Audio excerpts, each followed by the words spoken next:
nací en Colima y nací en el año de 1945. A la edad de 2 años, serían como 45, 46, con 46 más o menos, 45, 47 llegué aquí a Saltillo. Me llamo Marina García García. Nací el 26 de diciembre del 42. Yo nací aquí en Saltillo, en la calle de Cuauhtémoc 425, entre Musquis y Lerdo. Yo me llamo J. Antonio del Bosque Parrilla. Nací en un ejido que se llama Cuauhtémoc, hacia el sur de la ciudad, pero es de este municipio. El 1939, el 2 de agosto de 1939, 79 años. Bueno, soy Carlos Recio Dávila. Yo nací en Saltillo en 1961. La mayor parte de mi vida he vivido aquí. Estudié Ciencias de la Comunicación, después una maestría en Historia en la Universidad Iberoamericana y luego una maestría y un doctorado en Francia en la Universidad Lumière en Lyon, Francia. Soy maestro investigador de la Escuela de Ciencias Sociales en la Universidad Autónoma de Coahuila y trabajo fundamentalmente en la historia de Saltillo, la historia de la fotografía y la semiótica visual y urbana, ¿no?, dentro de mis áreas de investigación. Pues yo fui la que saqué a mi mamá desde bien chiquita. Ella llegó aquí a Saltillo con un brasero, con un comal de barro, con ollas de barro, platos de barro, porque nosotros pues realmente éramos de por allá donde pues, se usaba, bueno, en ese tiempo se usaba todo. Yo lo que hacía era ir al mercado, porque en ese tiempo el mercado estaba bien bonito, era un mercado lleno, florido, lleno de flores, lleno de muchas cosas. Arriba estaba hermoso el mercado y un peso para nosotros era mucho, porque en ese tiempo pues, todo estaba barato, ¿verdad? Pero nosotros pagábamos 50 centavos de luz, más aparte pues no nos cobraban el agua ni nada de eso, sino que nomás la pura renta, que entonces en ese tiempo se cobraban 15 pesos de renta. La plaza de Toros Hormiguita, que estaba acá abajo en Allende y donde era el reloj, ahí estaba la plaza Hormiguita. Pues era donde más iba uno, había la Villa Olímpica, que había una alberca ahí. Y no había más paseos, pues no había más que, según eso se iba uno los días de campo, allá arriba al Cañón de San Lorenzo. Ahí corría agua también, todas esas avenidas de agua. Toda Murguía. La calle esa de San Lorenzo, precisamente, cierto. Ahí había una quinta y ahí íbamos a los días de campo. Íbamos acá también donde está la universidad por Cobos. Había una acequia ahí, que es la que baja ahorita, por ejemplo, al lago. Pero más antes había unos lugares, ahí iba uno a mojarse los pies, ahí iban los días de campo. El único, ¿qué le puedo decir?, paseo de mis hijos era agarrar un circunvalación 6 y nos daba la vuelta alrededor de lo que era Ateneo Tecnológico, todo el centro, todo por Urdiñola, hasta por la central, y bajaba y ya nos bajábamos al centro otra vez. Y ese era el paseo de nosotros, porque pues para nosotros pues nomás había la Alameda, pero pues no, estaban los jueguitos también muy mal, en muy mal estado.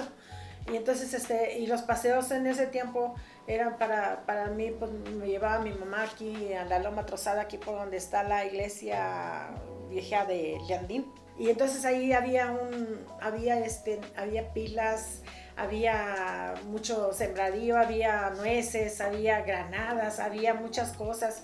Entonces nosotros nos íbamos a día de campo allí y pues a pasar un día ameno y a probar. Mi mamá le gustaba mucho el pulque en aquellos años y le decían la Loma Trozada. Era un camión como los de ahí ahorita, por ejemplo, como el Guayulera, como todo eso. Entonces nosotros pagábamos una cantidad y nos daban el paseo completo, ¿verdad? Nos daban nuestro boletito, como todos los camiones, era el paseo que teníamos. Hasta los años 50 la gente acostumbraba a ir a San Lorenzo. En las acequias y los arroyos que había por ese lugar, había unas sardinas pequeñas que eran endémicas de Saltillo, que prácticamente han desaparecido, no existían en otro lugar del mundo prácticamente, y prácticamente ya no existe.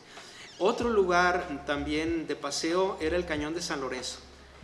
La gente iba a días de campo, y como anécdota vale recordar que había muchos osos, y hay una especie de historia, leyenda, que una vez una osa secuestró a un hombre que andaba explorando, que fue con su familia, porque se enamoró de él, y lo regresó al hombre como 3 días después.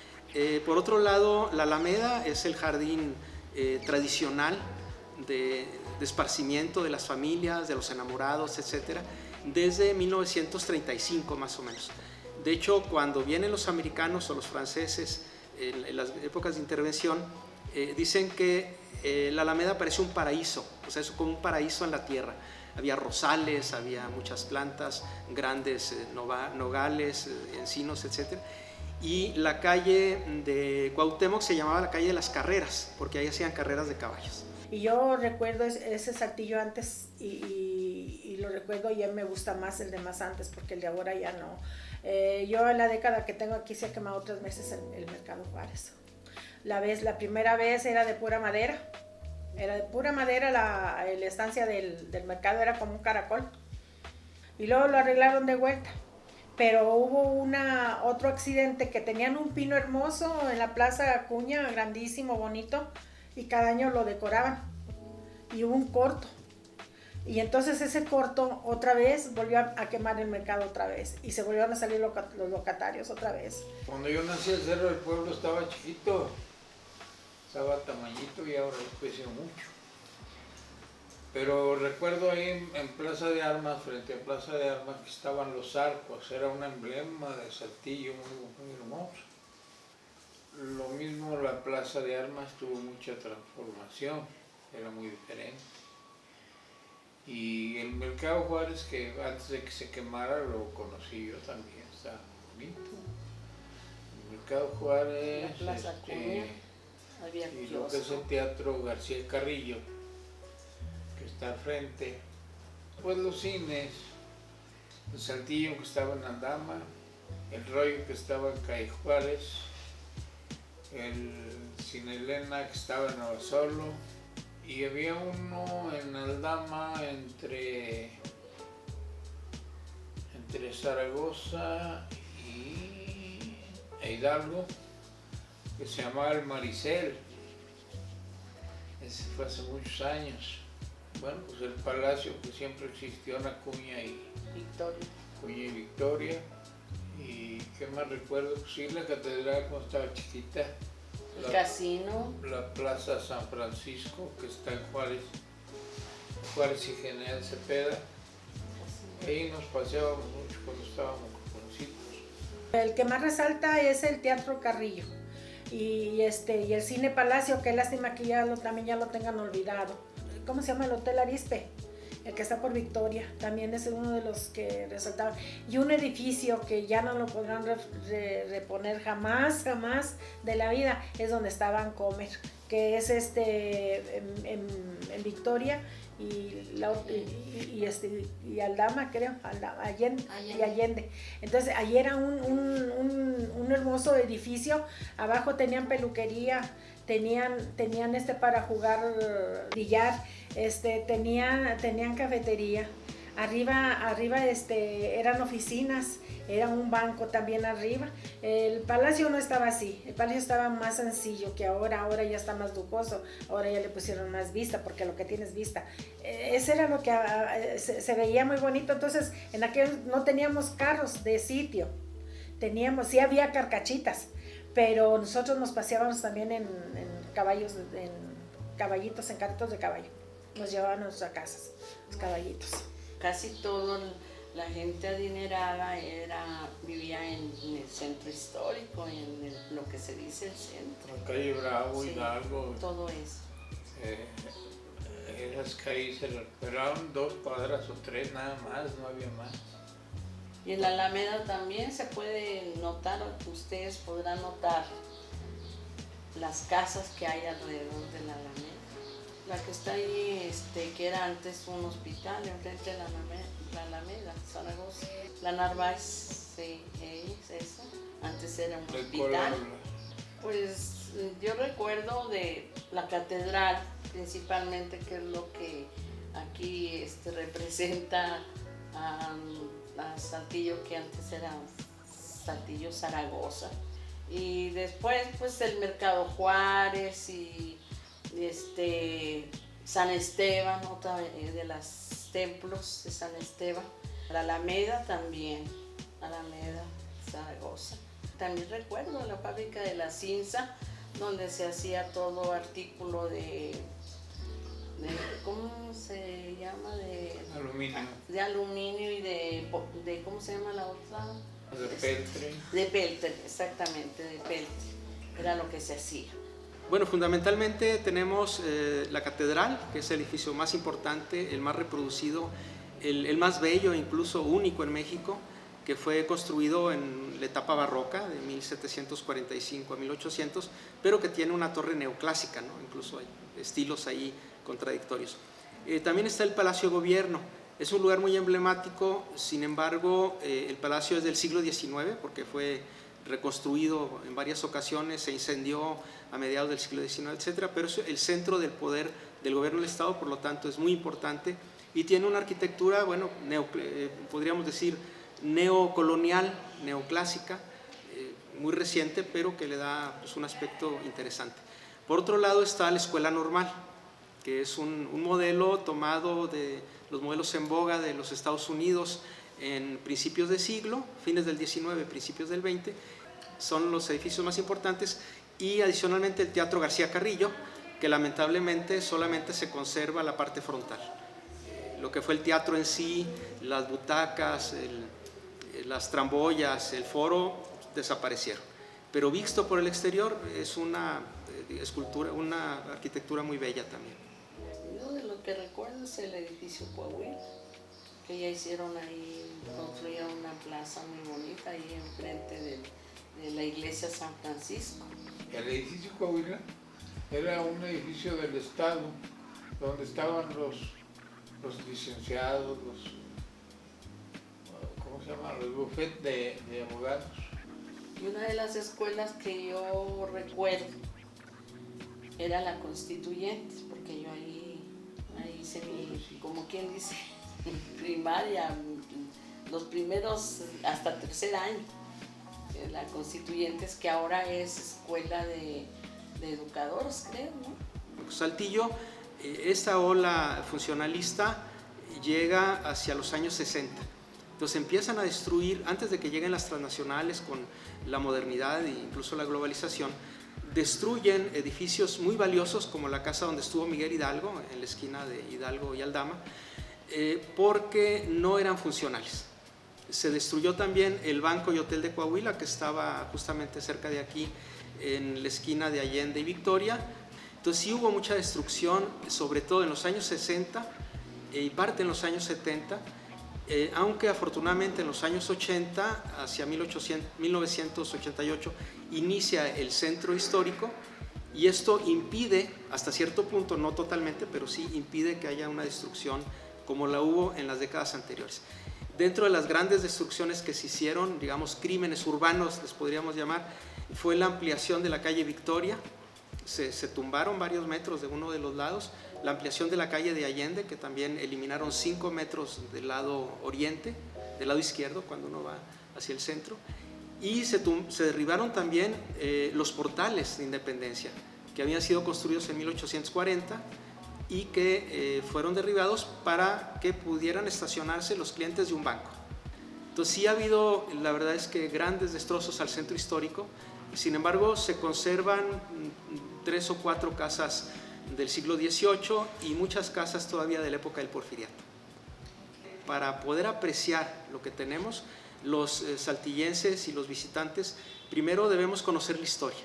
No la historia aburrida de fechas, de cuándo inició un periodo, cuándo terminó, quién estuvo aquí o allá, sino reconocer desde un punto de vista la vida cotidiana, por ejemplo, cómo se vivía, por qué no había chimeneas, todo ese tipo de aspectos que tenían que ver con el porqué de la vida cotidiana. Había también que aprovechar los elementos naturales. En Saltillo no había muchas piedras para construir, pero los arroyos ofrecían barro o lodo y con eso se hacía el adobe. Entonces, en la medida en que reconocemos qué pasó podemos apreciar. Bueno, el centro histórico podríamos recordar como 5 leyendas, que no podría detenerme por cuestión de tiempo, pero está, por ejemplo, la Casa de los Espantos, atrás de Catedral, en la calle Bravo, donde en 1615 un hombre mató a su mujer porque pensó que le engañaba y la metió en la pared, y al igual que el amante, el supuesto amante, tapiando la pared, emparedándolas pues. Otro callejón es el Callejón de la Delgadina, en la calle de Arteaga y el Callejón del Arroyo, por la Plaza Coahuila, donde un carnicero muy grandote mata a su mujer, que también era una mujer enorme, porque encuentra que lo engaña con el ayudante de la carnicería. Y al cuerpo del hombre lo arroja al arroyo que pasaba por ahí, y la mujer lo cuelga de las trenzas y la deja morir de hambre. Ese es el Callejón de la Delgadina, de 1800 y fracción. Quizá la más emblemática es la del Callejón del Diablo, que está hacia el sur de la Escuela Normal, en la calle Cuauhtémoc, donde un español engañado por el diablo, disfrazado de indio tlaxcalteca, el diablo, lo malaconseja diciéndole que su esposa lo engaña con alguien. Y en realidad, cuando él ve en la noche, el hombre, que un joven entra a su casa y la mujer lo abraza, lo asesina y se da cuenta que es su hijo, que venía de un viaje donde estaba estudiando, ¿no?, de la Ciudad de México. Entonces son las leyendas más emblemáticas, hay como 100 leyendas distintas, pero estas son las más percutantes, las que la gente recuerda más. Pues una vez a nosotros nos pasó que es, no sé si sepan ustedes, el Callejón del Diablo. Bueno, pues nosotros en esas calles, cuando íbamos nosotros a buscar las farmacias, porque mi mamá estaba enferma, a buscar las farmacias, una vez se nos ocurrió pasar por ahí. Y esa vez sí se nos apareció ahí el demonio, de veras, en serio, que veíamos un hombre flotar. Y entonces esa vez eso fue una experiencia que a nosotros jamás de la vida, a nosotros ya nos dio ganas de pasar por esa calle. No era un hombre de cuenta, vestido todo de negro, con una capa negra, un bastón y un sombrero. De ver los valores que había antes, el respeto a los adultos, a las personas mayores, ya ni entre los mismos jóvenes hay discordias, hay envidias, y por todo eso pues, se va echando a perder toda la generación, ¿verdad?, de ahorita. Más que nada a mí me gustaría que reservaran todo lo que tenemos ahorita, porque en un futuro no van a tener nada para sus hijos, nada bueno. Que toda la juventud, y que pues que ojalá Dios, que porque por eso está el mundo como está todo así, porque ya los que vienen están acabando con lo poco que tenemos en el mundo. Considero que una ciudad debe mantener sus raíces, es decir, no es posible que se borre de un plumazo todo lo que ha sido la historia, porque la memoria es lo que nos lleva a tener una identidad. Lamentablemente vemos que la identidad saltillense, pues no sé si se vaya a perder, pero realmente está en una transformación increíble, al grado que Saltillo parece una ciudad americanizada. Si no tenemos esa identidad anclada o enraizada en nuestra historia, corremos el riesgo de que cualquier viento nos mueva como veleta y asumamos una personalidad que no corresponde con nuestra historia. Entonces debemos conocer nuestra historia, nuestra trayectoria, nuestros edificios, pero tampoco quedarnos atados en el pasado, de que no podemos mover una columna o mover un techo, porque también la ciudad tiene que vivir hacia adelante, ¿no? Yo pienso que falta, por ejemplo, que existan videos, documentales, plataformas electrónicas donde la gente pueda acceder y conocer la ciudad de una manera más interesante que libros demasiado densos, muy profundos y que pueden resultar aburridos.